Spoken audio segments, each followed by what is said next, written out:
보겠습니다. 창세기 25장 19절에서 26절까지 말씀입니다.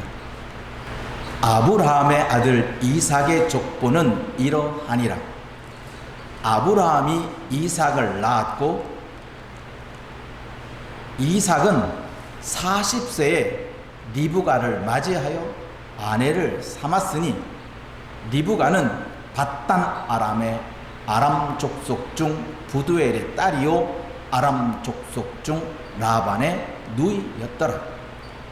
이삭이 그의 아내가 임신하지 못하므로 그를 위하여 여호와께 간구하매 여호와께서 그의 간구를 들으셨으므로 그의 아내 리브가가 임신하였더니 그 아들들이 그의 태 속에서 서로 싸우는지라. 그가 이르되 이런 경우에는 내가 어찌할꼬 하고 가서 여호와께 묻자온대 여호와께서 그에게 이르시되 두 국민이 내 태중에 있구나. 두 민족이 내 복중에서부터 나누이리라. 이 족속이 저 족속보다 강하겠고 큰 자가 어린 자를 섬기리라 하셨더라. 그 해산 기한이 찬즉 태 쌍둥이가 있었는데 먼저 나온 자는 붉고 전신이 털옷 같아서 이름을 에서라 하였고 후에 나온 아우는 손으로 에서의 발꿈치를 잡았으므로 그 이름을 야곱이라 하였으며 리브가가 그들을 낳을 때에 이삭이 60세였더라. 아멘. 하나님은 오늘도 우리에게 은혜로 가까이 오십니다. 오늘은 그 은혜 가운데 갑절의 은혜, 한 번에 두 배의 복을 얻는 쌍둥이의 은혜를 생각해 보았습니다. 아브라함의 아들 이삭이 그 어머니가 죽어서 슬퍼하고 애통하였습니다. 그런데 리브가를 맞이하면서 어머니를 잃은 그 슬픔과 애절함에서 큰 위로를 받았다 했는데 이삭과 그 아내 리브가가 만날 때가 이삭의 나이 40세입니다. 이 말씀은 이삭은 40세가 되도록 결혼을 하지 못했다는 것입니다. 못한 건지 안 한 건지 모르겠지만 이삭과 리브가가 결혼해서 리브가가 그 어머니 장막에 들어가는 것으로 말미암아 이삭은 큰 위로를 얻었다라고 했습니다. 남자와 여자가 만나서 새로운 관계로 남편과 아내로 살아갑니다. 근데 부부가 돼서 가장 바라는 게 무엇이겠습니까? 자식을 낳는 것입니다. 남자가 여자를 만나서 둘이 한 몸을 이루는 것으로 시작합니다. 그 부모를 떠나 둘이 한 몸을 이룰지니라. 그래서 부부는 자식을 낳기 전에 남편과 그 아내가 한 마음과 한 뜻으로 한 몸으로 세워지는 게 부부입니다. 그저 자식만 낳는 게 부부가 아닌 것입니다. 그 다음에 하나님께서는 생육하고 번성하여 땅에 충만하라 라고 하는 것입니다. 그래서 부부는 부모로부터 독립을 하는 게 우선입니다. 그러니 이삭과 리브가가 지금까지는 아버지의 밑에서 이삭이 자랐다면 이제 결혼과 더불어서 아버지와 별개로 독립을 하는 존재가 되어버립니다. 그래서 이삭과 리브가는 한 장막에 들어가서 부부의 연을 맺습니다. 그런데 두 번째 목적이 이루어지지 않습니다.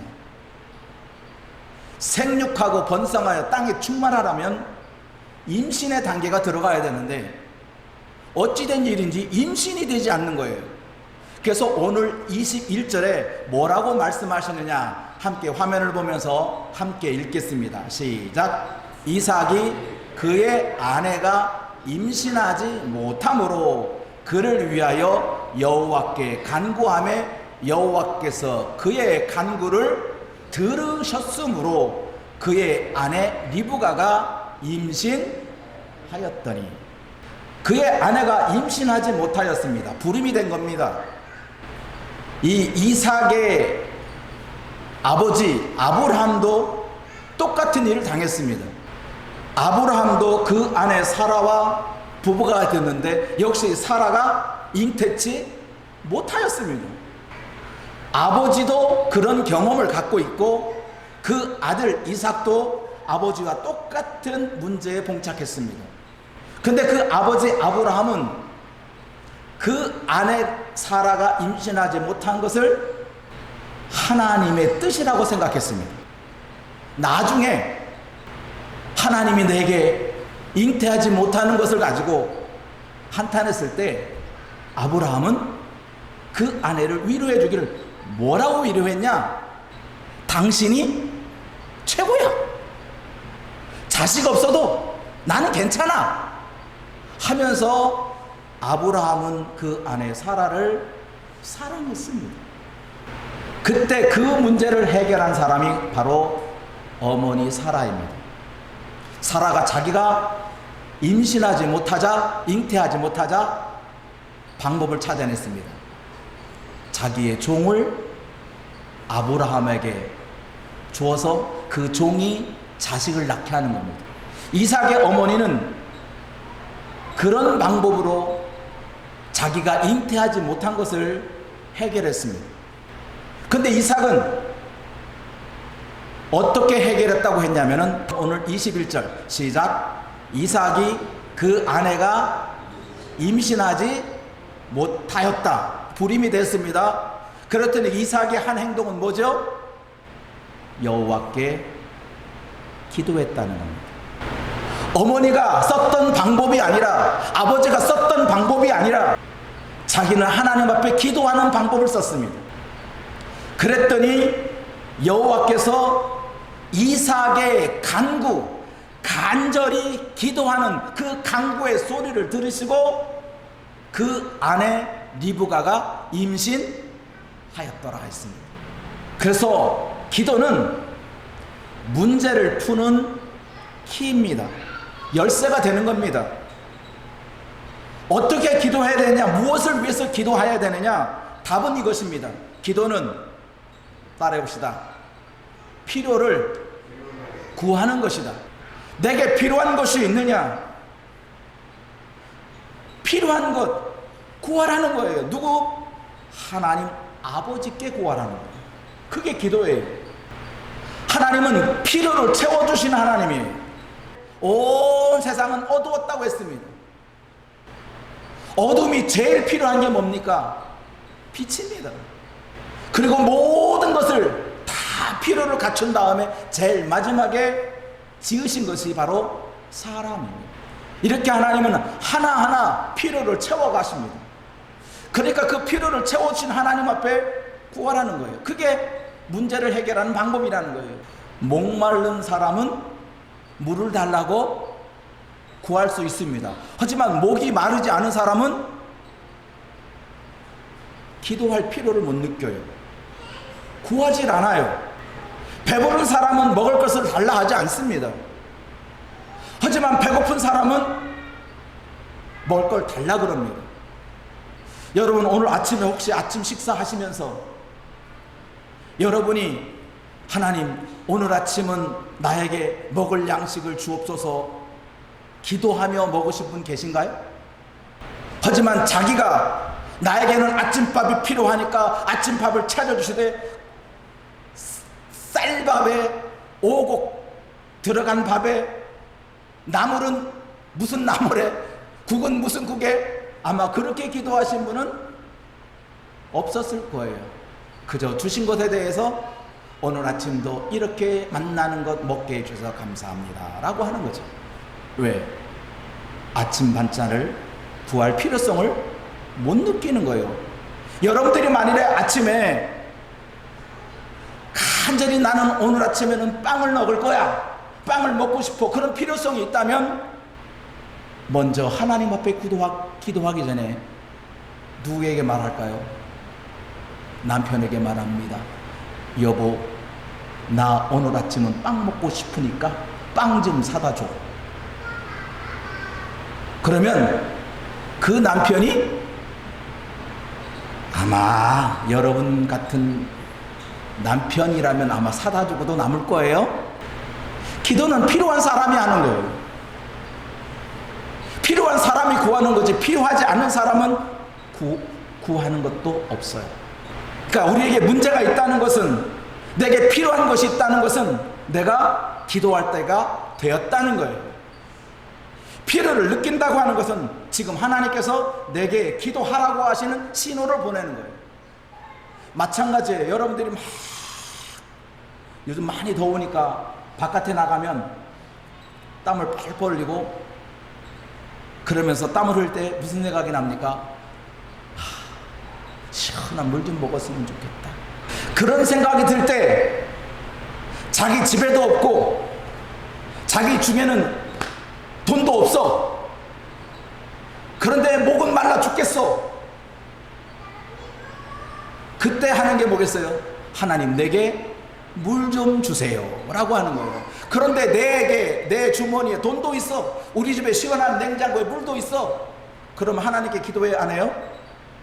빨리 가서 먹어야지 하지, 기도하는 사람이 없어요. 가면 갈수록 왜 우리가 기도의 거리들을 잃어버리냐, 기도의 제목들을 잃어버리느냐? 세상이 우리의 필요를 막 채워다 주는 거예요. 이것도 채워주고 저것도 채워주고, 그러니까 내게 필요한 것을 여기도 얻을 수 있고 저기도 얻을 수 있으니까 굳이 하나님 앞에 하나님 내 주세요 이런 말을 하지 않는 거예요. 그래서 모든 선진국에서 왜 사람들 앞에, 하나님 앞에 기도하는 것들이 없어지느냐?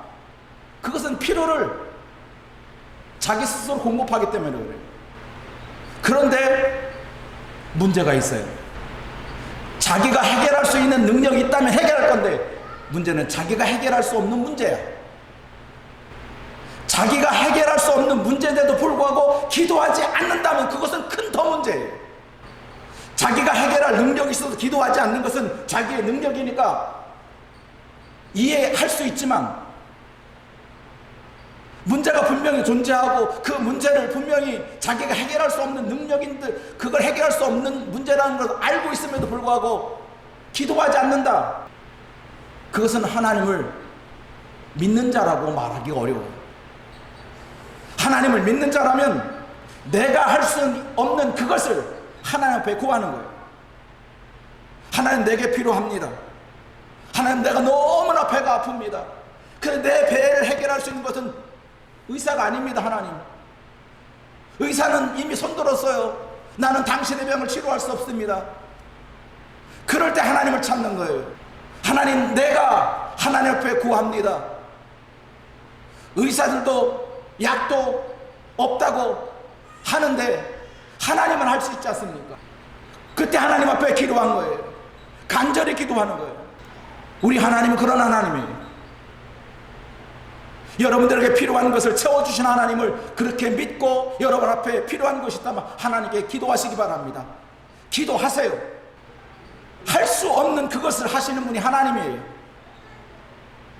그러니 이삭은 아무리 노력을 해도 자기 아내가 임신 불임이 돼버리니 이건 내가 할 수 있는 방법이 없는 거예요. 내가 무슨 수를 써서 후사를 보겠느냐? 유명한 의사를 찾아가서 구할까? 그것도 하나의 방법이 되겠죠. 하지만 이삭은 그런 방법 쓰지 않았어요. 여호와 앞에 기도했어요. 그 기도가 간구가 된 거예요. 그랬더니 하나님께서는 그 간구를 들어주셨다라고 했습니다. 신명기 4장 7절에 보면 더 쉽게 하기 위해서 제가 세 번역을 인용했습니다. 우리 함께 읽어볼까요? 시작. 주 우리 하나님은 우리가 기도할 때마다 우리 가까이에 계시는 분이십니다.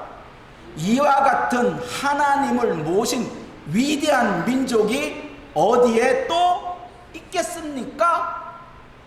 우리 민족밖에 없다는 거예요. 우리 하나님은 우리가 기도할 때마다 우리의 기도에 귀를 기울이도록 가까이 찾아오시는 그 민족은 바로 하나님을 믿는 민족, 곧 이스라엘 백성밖에 없다는 거예요. 세상에 하나님을 찾는 자가 어디 있느냐? 하나님께 기도하는 사람이 어디 있느냐? 누구냐? 누구겠어요? 하나님을 믿는 자들이에요. 하나님을 믿는 자들이 하나님께 구하지, 하나님을 믿지도 않는 사람에게, 믿지 않는 사람이 하나님께 기도할 리는 없어요. 그러니 믿는 자들이 복받은 거란 말이에요. 하나님께 기도할 수 있다는 것 자체가 얼마나 큰 축복인지, 이건 하나님 앞에 기도한다는 아무나 기도할 수 있는 게 아니거든요. 그러니 이스라엘 백성에게 이 신명기를 통해서 너희 백성들은 하나님 앞에 기도하는 백성이야, 하나님은 기도하는 자에게 가까이 오신다는 것을 이미 알려주었고, 이삭은 그 기도대로 하나님 앞에 간구했어요. 기도는 그런 겁니다. 그래서 예수님께서 우리에게 가르친 기도의 모범들을 우리는 이 시간 다시 한번 되새겨 보겠습니다. 예수님께서 우리에게 가르쳐 준 기도는, 예수님께서 너 기도할 때 이렇게 하라고 가르쳐 주신 기도의 방법들이 있습니다. 먼저 시작. 외식으로 기도하지 말라는 거예요. 사람들이 나를 가리켜서 나 기도하는 사람이니까, 나 기도하는 사람이니까 나 건들지 마. 사람들에게 보이려고, 사람들에게 인정을 받으려고 그렇게 기도하지는 말라는 거예요. 우리의 기도는 사람이 목적이 아니에요.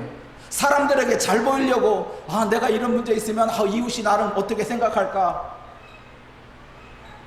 예를 들면 이런 거예요. 이삭의 상황 속에서 보면 내 사랑하는 아들 리브가가 자식을 못 낳아요. 그러면 이웃이 내 아내를 어떻게 생각할까? 저 이웃 아들도 못 낳는, 자식도 못 낳는 자라고 손가락질 당하진 않을까? 그래서 기도한 게 아니란 말이에요. 그 사람들의 손가락질을 피하려고 하나님께 기도한 게 아니에요. 내게 필요한 것이 있습니다. 임신하지 못했다라고 하는 것은 임신하기를 간절히 바랬다는 거예요. 그것이 자기에게 임신이 필요한 것을 알고 있기 때문에 이삭은 사람들의 손가락질이 무서워서, 사람들의 눈이 무서워서 기도한 게 아니고, 내 아내가 임신하기를 그렇게 원합니다, 하나님. 그렇게 하나님 앞에 아내를 위하여 기도했습니다. 기도는 절대 사람들 때문에, 다른 사람의 이웃 때문에, 이웃에게 잘 보이려고, 자기가 나 크게 되려고 나는 이렇게 다른 사람보다 너 높은 데 가져가서 높은 자리 차지해서 떵떵거리고 살려고, 그거 기도하는 예수님께서 가르친 방법 아니에요. 기도는 외식이 아니다. 사람들에게 보이려고 하는 건 절대 아니다. 또 방법이 있어요. 예수님께서 또 뭐라고 말씀하셨느냐? 시작. 은밀한 중에 계신 내 아버지께 구하라는 거예요. 은밀한 중에 계신 아버지, 은밀하게 비밀스럽게 하라는 게 아니에요. 내 속에 있는 것 감추지 말고, 속에는 내 속에서는 막 이렇게 하고 있는데, 그렇게 말하면 조금 사람들이 이색할 것 같으니 이렇게 포장해서,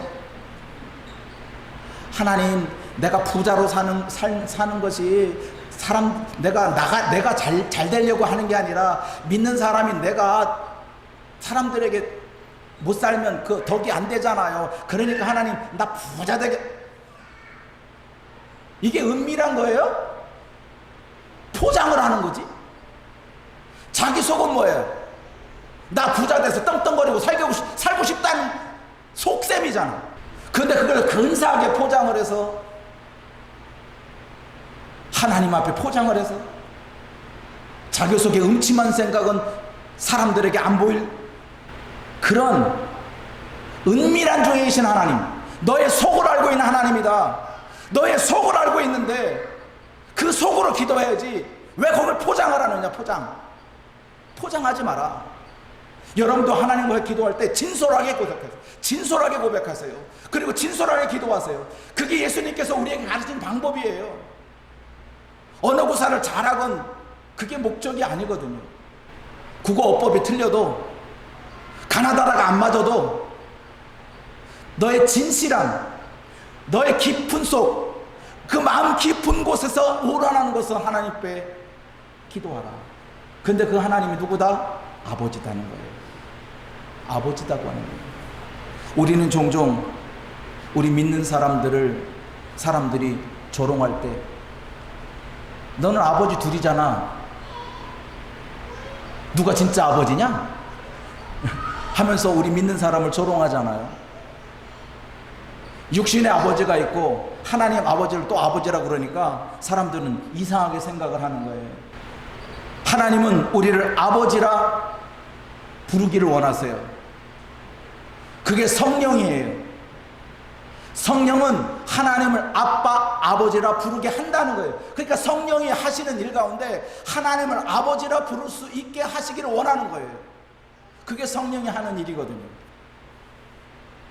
그러니까 하나님을 아버지라 말할 수 있는 사람은 성령이 가르친 대로 따라가는 거예요. 성령이 하시는 대로 순종하는 사람이 하나님을 아버지라고 부를 수 있는 사람이에요.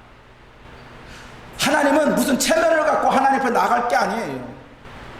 그러니까 은밀하게 구하라는 말은 내 속 깊은 것을 하나님 앞에 구하라라고 하는 것이에요. 기도는 그렇게 하는 거예요.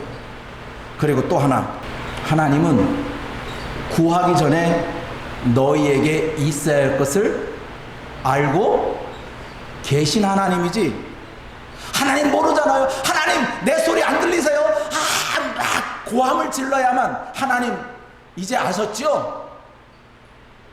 내가 얼마나 필요한지, 내가 얼마나 한지 하나님 이제 알고 계시죠? 아니다고요. 하나님은 이미 알고 있어요.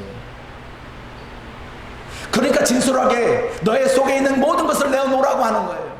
다 알고 있는데, 내가 너의 마음을 다 알고 있고 너의 생각을 다 알고 있는데 너 왜 위선 떨어? 그래서 하나님께서는 예수님을 통해서 외식하는 사람 때문에 기도하는 사람, 은밀한 중에 계신 내 아버지께 기도하라는 것이고, 하나님은 기도하기 전에 너희 다 알고 있으니까 너의 진솔한 마음을 내어놓으라. 하나님 알고 계셔. 하나님을 모르기 때문에 너희가 기도하라는 게 아니야. 하나님 다 알고 있음에도 불구하고 너 진솔하게 하나님께 나아가라. 거기에 기도의 문장이 많아야만, 길어야만 하나님 들으시고, 짧으면 그것도 기도냐? 하나님은 그런 거 안 따져요. 기냐 짧으냐를 따지지 않아요. 은밀하냐 은밀하지 않냐, 진솔하냐 진솔하지 않느냐를 하나님은 보시지, 곧 믿음으로 구하냐 믿음으로 구하지 않느냐 그걸 보시는 거지. 네 기도의 문장이 참 찬란하구나, 네가 이렇게 나를 이렇게 찬란하게 기도하는구나, 거기에 감동과 감화는 사람이 받는 거지 하나님은 받지 않아요. 사람은 감동해요. 야, 저 사람이 저런 언어를 쓰고 저런 구사의 문장을 쓰고 참 멋있다. 자기가 생각할 수 없는 그것을 생각하면 참 멋지다. 사람은 감동할 수 있지만 하나님은 그런 것 때문에 감동하지는 않아요. 그러시면서 예수님께서 너희는 어떻게? 이렇게 기도하라고 가르쳤어요. 기도하는 내용을 잠시 우리가 잘 알고 있는 내용이지만 우리 함께 생각해보며 지나보겠습니다. 너희는 이렇게 기도하라. 말씀으로 돌아갑니다. 시작. 이름이 거룩히 여김을 받으시오며 나라가 임하시오며 뜻이 하늘에서 이루어진 것 같이 땅에서도 이루어지이다. 오늘 우리에게 일용할 양식을 주옵시고 우리가 우리에게 죄 지은 자를 사하여 준 것 같이 우리 죄를 사하여 주옵시고 우리를 시험에 들게 하지 마시옵고 다만 악에서 구하시옵소서. 이게 예수님께서 우리에게 가르친 기도문이에요. 너 이렇게 기도해라. 우리가 하나님 앞에 기도할 때 하나님의 형식이 있어요. 첫째는 기도의 대상이 있어요. 너 누구에게 말하는지. 우리가 예를 들면 편지를 쓰잖아요. 편지의 제일 머리에 뭐라고 쓰죠? to 누구에게? 아들 보거라, 엄마 보세요, 아빠 보세요. 수신자가 있어야지. 그냥 그거 딱 없이 내게 필요한 거 있사오니 오늘은 뭘 주고 내일 뭘 주고 그 누구에게 하는 거야? 누구에게 하는 거야 도대체? 아버지께 하는 거예요. 아버지께 먼저 아버지를 부르는 거예요. 왜? 내 기도를 들으시는 분이 있어야 되니까. 아무한테 소나무야 내 소리를 들어다오. 소나무 부르면 안 되고 돌 부르면 안 되고 돌이시여 내 기도를 들어주소서. 산을 바라보면서 바다를 바라보면서 그건 아니고 우리의 기도는 아버지께 하는 거야. 그러니까 아버지요 하는 거야. 아버지요. 하나님의 뜻은 저 하늘에서 휘황찬란하게 빛나는데 하나님의 뜻이 이 땅에도 그대로 이루어지길 바랍니다. 저 하늘에서 하나님의 뜻대로 움직이는 것처럼 이 땅에도 하나님의 뜻대로 움직이게 하옵소서. 하늘의 뜻이 이 땅에서 이루어지게 하옵소서. 나는 먹고 살아야 되니 10년 먹을 거 달라는 게 아니라 내가 죽을 때까지 먹을 거 달라는 게 아니라 오늘 먹을 게 필요합니다. 하나님 오늘 일용할 양식 주세요. 죄 짓지 않도록 다른 사람의 죄를 용서하는 자가 되게 해 주옵소서. 다른 사람의 죄를 용서하지 못하면 내 죄가 그대로 있어요. 그러니 내가 다른 사람의 죄를 용서하면 내 죄가 사해지는 거예요. 시험에 빠져서 하나님 모른다 하지 않는 사람 되게 해주세요. 악에게 지지 말고 선으로 악을 이기는 사람 되게 해 주옵소서 하고 마지막 엔딩이 있어요. 엔딩은 뭐죠? 이 기도가 누구를 통해서 하느냐? 예수의 이름으로 기도합니다. 왜냐하면 우리의 대언자가 있어요. 내가 하나님 앞에 직접 하나님 내가 아뢰입니다 하고 짓고 하는 것도 있겠지만 예수님께서 우리의 대언자셔요. 그래서 예수님은 내 이름으로 기도하라, 내 이름으로 기도하라 하는 거예요. 그래서 우리의 대언자이신 예수의 이름으로 기도하는 거예요. 기도는 이러한 모습으로 하는 겁니다. 시작. 아무것도 염려하지 말고 다만 모든 일이에요. 모든 일이에요. 네가 필요한 것에 국한해서 그것 갖고 논하지 마라. 필요 있는 것, 필요 없는 것 이것저것 가려서 구하지 말고 모든 일이에요. 모든 일. 모든 일에 기도와 간구예요. 이 기도와 간구는 다른 게 아니에요. 오늘 본문에도 이삭이 기도하였더니 여호와께서 그의 간구를 들으셨다. 그러니까 기도와 간구. 나는 기도한 것이고 하나님은 그 간구, 기도를 간구로 받아들인 거예요. 그래서 이삭이 여호와께 기도했더니 여호와께서 그의 간구를 들으셨으므로 이렇게 오늘 본문에 나오는 거예요. 그러니까 기도와 간구는 같은 거예요. 다른 게 아니에요. 기도할 때는 간절한 마음이 없나요? 그래서 어느 분은 이것을 뭐 단어를 구분하듯이 기도는 대충 기도하는 거고 간구는 간절하게 기도하는 거예요. 이렇게 구별하는데 아니에요. 기도할 때 우리가 대충 기도하나요? 아니죠. 대충 기도해도 안 되는 일이에요. 기도는 간절히 하는 거예요. 그러니 기도와 간구는 엄밀히 따지면, 단어는 다르지만 엄밀히 따지면 그것은 같은 거예요. 너희 구할 것을 감사함으로 하나님께 아뢰라. 그래서 기도는 감사가 빠지면 안 되는 거예요. 감사 없는 기도는 무슨 일이 벌어지냐? 하나님, 내 기도 안 들어줬으니까 나 감사 안 할래요. 그거 안 된다는 거예요. 하나님은 너의 기도가 응답을 되든 안 되든 감사함으로 나아가라는 거예요. 왜? 하나님은 선하게 이루시는 것, 모든 것이 합력하여 선을 이루시는 분이에요.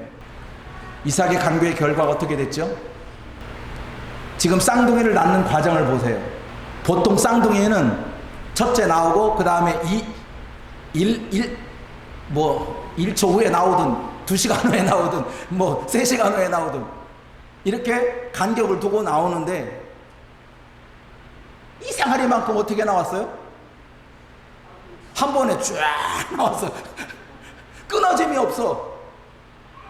첫째가 나오는데 첫째의 발목을 자꾸 따라 나오는 거야. 한 번에 태어난 거예요. 한 번에 동시에 태어난 거예요. 애 낳는 고통은 우리 여성분들이 너무나 고통을 알고 있기 때문에 한 번에 끝난 게 얼마나 행복하다는 것은 여러분들 체감하실 거예요. 한 번 낳고 1시간 후에 또 그 고통을 또 낳는다 생각하면 아이고 아마 그러실 거예요. 그런데 한 번에 나올 때 쭉 따라 나오면 얼마나 은혜예요, 그거지? 그러니까 쌍둥이의 은혜를 제가 말씀드렸던 것이, 이삭은 이런 은혜를 받았구나. 한 번에 쫙, 한 번에 쫙. 하나님은 우리의 기도에 간구함을 들으시는 하나님. 하나님은 절대 우리의 기도를 외면하시는 하나님이 아니에요. 이 기도의 결과로서 쌍둥이의 은혜를 얻었는데, 그 쌍둥이의 자식이 무엇이냐, 자식이 무엇이냐는 답을 여러분 갖고 우리 부모들은 대해야 돼요. 내 아들, 내 딸, 우리 집에 가보야? 너는 우리의 대들보야? 우리는 종종 그런 말을 많이 듣습니다. 그게 자식이냐? 하나님은 그렇게 보질 않아요. 하나님은 너의 아들이기 때문에, 너의 장자이기 때문에, 너의 장손이기 때문에 너의 집의 가문으로 대대로 이어받을 자로 하나님이 인정하신 게 아니고, 하나님은 이렇게 인정하는 거예요. 우리의 자식은 무엇이냐? 시작. 보라, 자식들은 그의 상급이다. 그러니까 여러분들은 우리에게 자식을 얻은 것은 이미 하나님께서 내게 상으로 주신 거야. 그러니까 자식이 있는 사람들 상 받은 사람이에요. 근데 그 자식이 뭐냐? 그 자식이 뭐냐? 상 받았으니까 이건 내 거야. 하나님 내게 주셨죠? 내 거야 이거? 아니에요. 하나님께서 자식들을 너에게 상급으로 주었지만 그 상급의 자식은 하나님의 기업이라는 거예요. 너의 가문을 잇는 자가 아니라 너의 대를 잇는 장손으로서 기둥으로 세우려고 하나님은 너에게 그 자식을 준 게 아니라 너의 가문을 하나님의 기업으로 세우시려고 자식을 준다는 거예요. 하나님의 기업이라는 거예요. 그래서 믿는 자들은 우리 자식들을 바라볼 때 하나님의 기업이니까 그 기업을 운영하시는 것은 하나님께 맡기는 거예요. 하나님, 자식은 하나님의 기업이니까 하나님 알아서 하세요. 하나님, 나 하나님께 맡깁니다. 내가 이러고 저러고 안 해요. 하나님. 그래서 하나님의 믿는 사람들의 자식은 하나님께 위탁을 하는 거예요. 하나님께. 그게 자식이에요.